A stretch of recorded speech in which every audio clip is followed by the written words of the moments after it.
Con este video no voy a decir si Bungie o 343 son mejores o peores que una a la otra.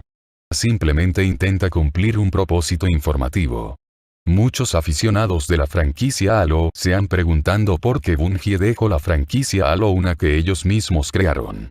Desde que 343, una empresa creada exclusivamente para hacer juegos de Halo, tomó el control de la franquicia, han habido una gran polarización dentro de la comunidad de Halo porque han habido cambios drásticos desde narrativos hasta la jugabilidad, habiendo dos campos que tienen posturas contrarias: los que dicen 343 arruinó la franquicia y alaban el trabajo de su desarrolladora original, y los que dicen que la franquicia está en buenas manos, e incluso algunos afirmar que son mejores que sus antiguos dueños. Independientemente de la postura que tengas, si eres aficionado de la franquicia, te habrás preguntado en primer lugar por qué Bungie abandonó Halo.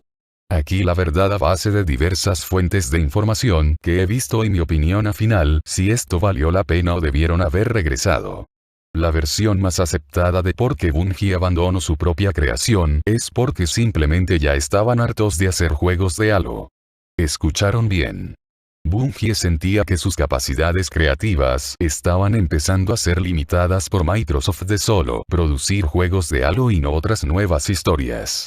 Por si no lo sabían, Bungie era una desarrolladora que hacía diferentes juegos, incluyendo uno ya bastante olvidado conocido como Marathon, que era un juego con la misma capacidad gráfica que Doom. Sin embargo, lo que lo diferenciaba es que Marathon intentaba contar una narrativa más profunda que Doom. Bungie también había hecho juegos de otros géneros, ya sea fantasía, de rol y acción en tercera persona. El punto que quiero llegar con esto es que Bungie antes de hacer Halo ya tenía una gran variedad de títulos bajo su marca. Pero luego, tras el sorpreso éxito del primer juego de la franquicia de disparos en primera persona para la Xbox, Bungie se vio obligado bajo órdenes de Microsoft de querer continuar la franquicia Halo para ser la representante de su consola, dejando atrás todo proyecto o idea que no tenga nada que ver con este nuevo universo de ciencia ficción. Halo 2 originalmente iba a ser el último juego de la franquicia, pero otra vez volvió a ser un exitoso masivo, obligando cada vez más a esta empresa a continuarla, hasta el punto que finalmente empezaron a querer tener planes para abandonar Microsoft y volver a ser un estudio independiente a partir de Halo Host. Ahora te preguntarás si esta versión de los hechos es la correcta. La respuesta es sí, con toda la información que he encontrado. Solo que hay un pequeño detalle que muy pocos mencionan, y es el hecho que Halo ni siquiera era propiedad misma de Bungie sino de Microsoft. En algún punto Halo dejó de ser propiedad de ellos y pasó a esta empresa de computadoras. Básicamente Bungie estaba obligada a hacer juegos que ellos ni siquiera ya no eran dueños.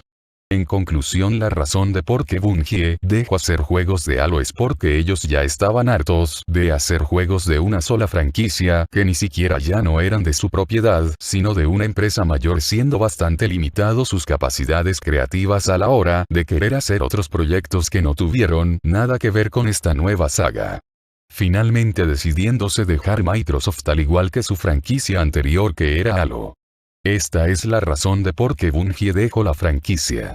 Ahora, en mi opinión personal sobre este suceso, dejando la nostalgia a un lado y pensándolo en retrospectiva, creo que todo esto era inevitable una vez que Halo Combat Evolved se volviera éxito bastante grande y convertirse en el juego ejemplar de Xbox. Básicamente era claro que por razones de negocios Microsoft le exprimiría bastante el jugo a esta franquicia con el propósito de generar muchísimas ganancias para su nueva consola, que es el Xbox, que estaría en competencia con marcas con muchísima más experiencia en el mercado de las consolas como Sony y Nintendo.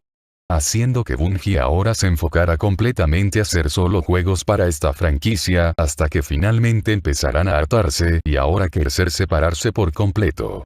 La única forma en creo yo que Bungie pudo haber durado unos años más dentro de Microsoft es si les hubieran permitido hacer otros juegos completamente diferentes. ¿Qué opinas de todo esto? Ahora, con toda la información presente mencionada, ¿estás de acuerdo con que Bungie dejara la franquicia? Bueno, hasta la próxima.